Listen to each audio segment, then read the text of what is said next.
Opinion leaders के बारे में हम ये कह सकते हैं कि ओपिनियन लीडर जैसे कि आइकॉन्स होते हैं हर कंट्री के, या ब्रांड एम्बेसडर किसी भी कंपनी के होते हैं। फॉर एग्जांपल कोई हमारे जैसे फॉर्मर स्क्वॉश प्लेयर हैं, उनसे हमने कोई ऐड शूट करवा लिया, या कोई हमारे सेलिब्रिटी हैं जो कि एक्टिंग वगैरह करते हैं, उनको हम अपने ऐड में लेकर आ गए, तो लोग क्योंकि उनकी बात मानते हैं, उनको एक मकाम देते हैं, तो उसकी वजह से हो सकता है वो आपकी प्रोडक्ट की तरफ माइल हो जाए। तो आपने बहुत सारे ऐड देखे होंगे जिसमें कंपनी सहारा लेती हैं आइकॉन्स का और उनसे सर्विसेज लेती हैं, एड्स करवाती हैं उनसे, ताकि लोग उनकी बात को माने आगे। 5 मैनेज ब्रांड इक्विटी। आपका काम सिर्फ एक मर्तबा सेल कर देना नहीं, बल्कि आपका काम ये है कि आपकी सेल दोबारा से जागे और दोबारा लोग आपकी सेल में आपकी मदद करें। इसका मतलब अगर मैंने अपनी गुड्स आज की तारीख में बेची हैं, तो ऐसा ना हो लोग आज ही उसको ख़रीदें और दोबारा इस्तेमाल ना करें, दोबारा ख़रीदारी ना करें, बल्कि मैं ये चाहूँगा कि लोग बार बार मेरी गुड्स को कंज्यूम करें और मैं उनसे राब्ते में रहूँगा। मुख्तलिफ़ मौक़ों पे हो सकता है कि कंपनी कोई ऐसा सेशन रखे जिसमें कुछ अपने ख़ास कस्टमर्स को बुलाए और उनके लिए किसी किस्म की पार्टी का एहतमाम हो। ऐसा होता है बिल्कुल। 5 मैनेज ब्रांड इक्विटी में यही बात के बारे में हम लोग डिस्कशन कर रहे हैं।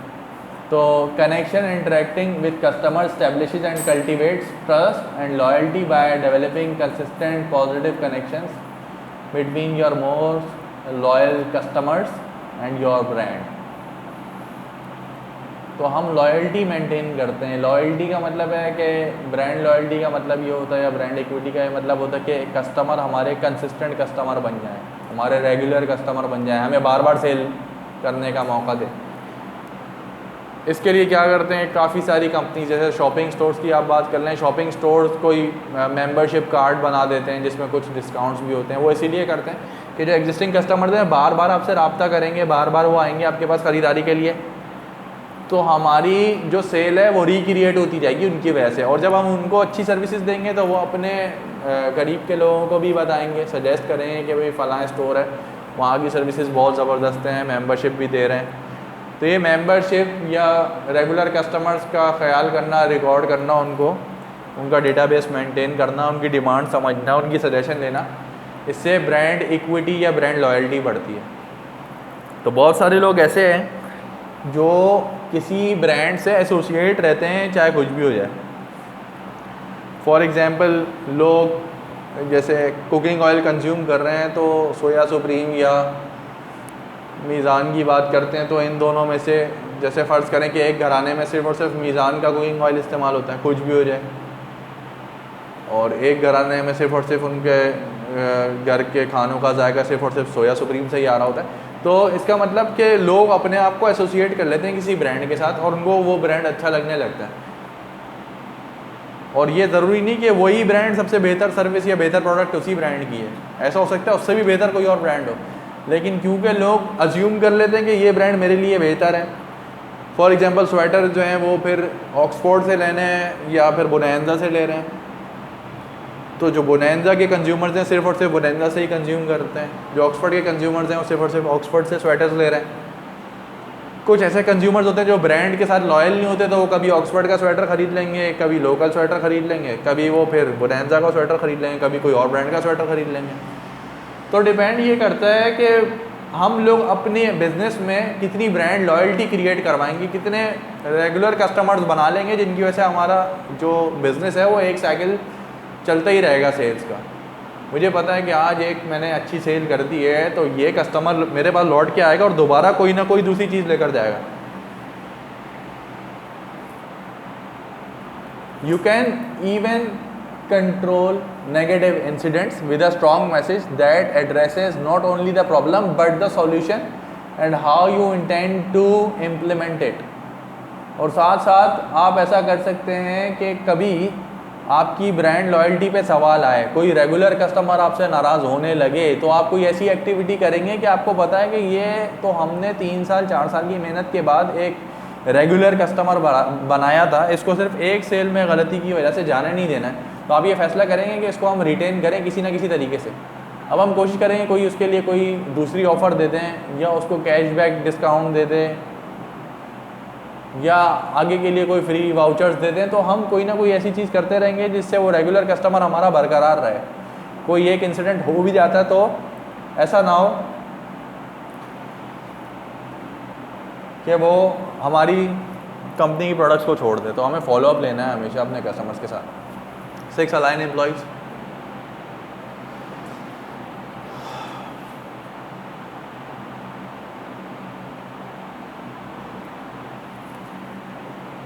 अलाइन एम्प्लॉयज़ में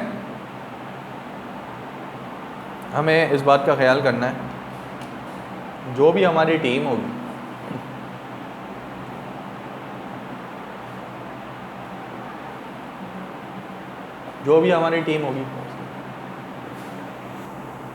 उनके साथ हमारा रोज़ाना का राब्ता रहे और एम्प्लॉयज़ हमारे एक पेज पर हों। हमारे पास जो टीम्स बनी हुई हैं वो अच्छा परफॉर्म करती रहें, वो सबके साथ मिलके चल रहे हों, आपस में इंटीग्रेशन बेहतर हो। एम्प्लॉयज़ को हम रोज़ के रोज़ बताते जाएं कि हमारे क्या चेंजेस आ रहे हैं कंपनी में। एम्प्लॉयज़ का दिल जीतना ज़रूरी है। Align employees, most businesses people focus on advertising and marketing programs, but you also need to address information distribution with the work force.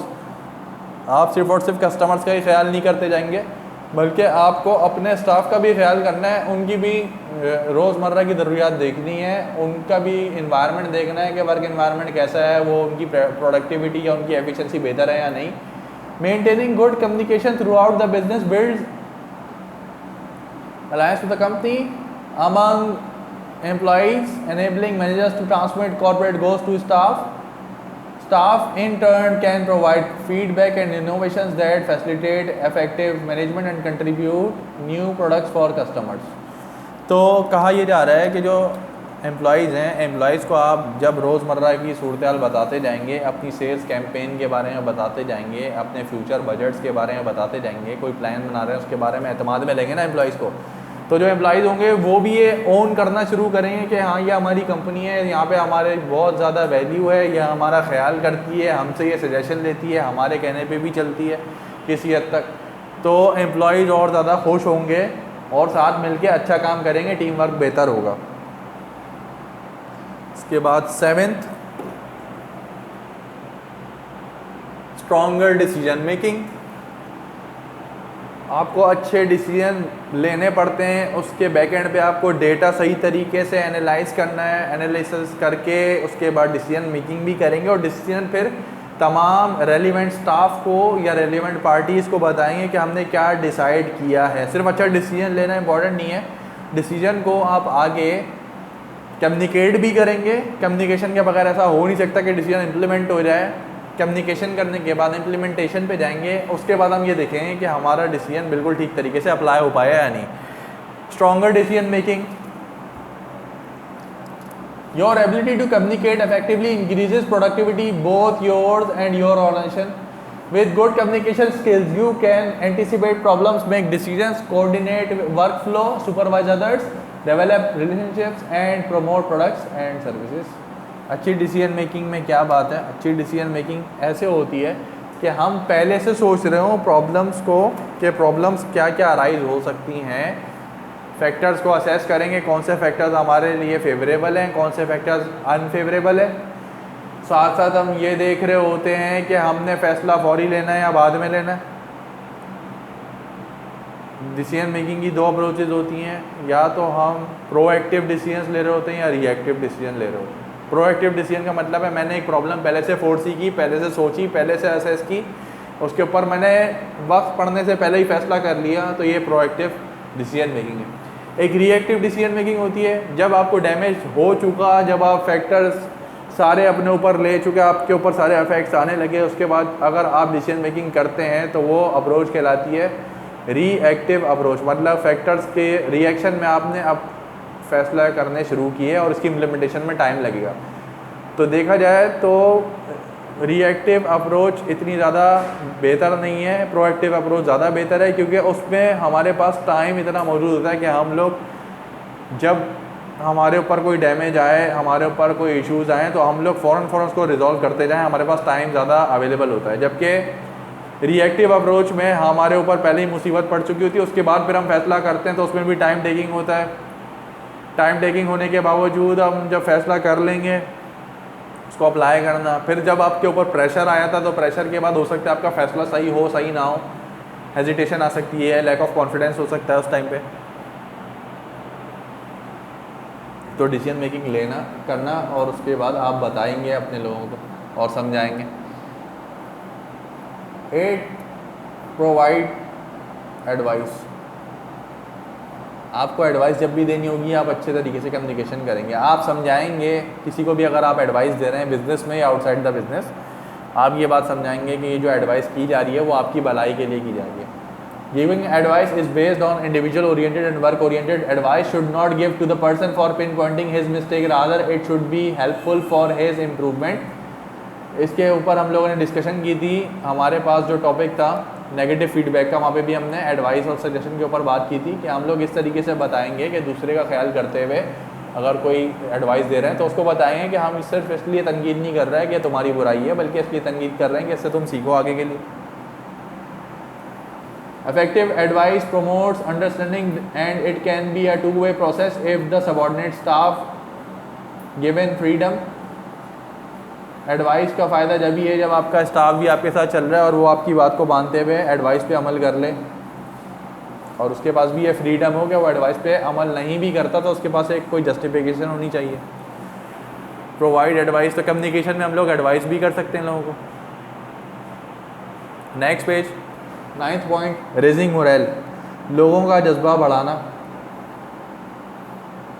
Moral stands for mental health. It is a powerful intangible factor representing the sum of several qualities like courage, fortitude, resolution and confidence. High morale and efficient performance go hand in hand. It acts as a kind of lubricant among people as well as in organization. ये organisation में एक oil के तरीके से काम करता है और ऑर्गेनाइजेशन की रनिंग में ख़ास किरदार अदा करता है। रेजिंग मोरल मतलब कि हमने अपने एम्प्लॉयज़ को अलर्ट रखना है, उनका एटीट्यूड बेहतर होना चाहिए, पॉजिटिव होना चाहिए, वर्क ओरिएंटेड होना चाहिए, वो लेज़ी ना हो जाएं, वो किसी बात पे परेशान ना हो जाएं, उनको साथ लेके चलना होता है हमेशा। तो मोरल बढ़ाना ज़रूरी है। अगर के एक अच्छी मेल ड्राफ्ट करके डायरेक्टर्स तमाम एम्प्लॉयज़ को भेज दें कि फ़र्ज़ करते हैं कि आजकल के मुश्किल दौर में ऑफ़िस आना इंतहाई मुश्किल है और लोगों की सिक्योरिटी और हेल्थ रिस्क पर है, तो उसके लिए हमने कुछ प्रिकॉशंस लिए हैं। वो प्रिकॉशंस के बारे में वो अगर एक अच्छी मेल ड्राफ्ट कर दें या पर्सनली सबको मुखातिब करके इस बारे में एतमाद में ले लें कि हम लोग आपकी प्रिकॉशंस को भी मलूज़ खातिर रखेंगे और हमने ये स्टेप्स लिए हैं कि हमारी प्रेमिसेस में सोशल डिस्टेंसिंग भी मेंटेन हो जाए और यहाँ पे कुछ फ़र्स्ट एड का सामान भी होना चाहिए, मेडिकल इक्विपमेंट भी मौजूद हैं, लोग दूर दूर बैठ रहे हैं, आपस में कोई मसला नहीं है, कोई बीमार हो तो उसको हम छुट्टी दे सकते हैं with leave, with paid leave, तो ऐसा हो सकता है। तो मोरल बढ़ जाएगा, एम्प्लॉइज़ उनका कॉन्फिडेंस बढ़ जाएगा पहले से अगर ऐसा कुछ होता है, उनके दिलों में जो शक होंगे वो दूर हो सकते हैं। 10th, motivation.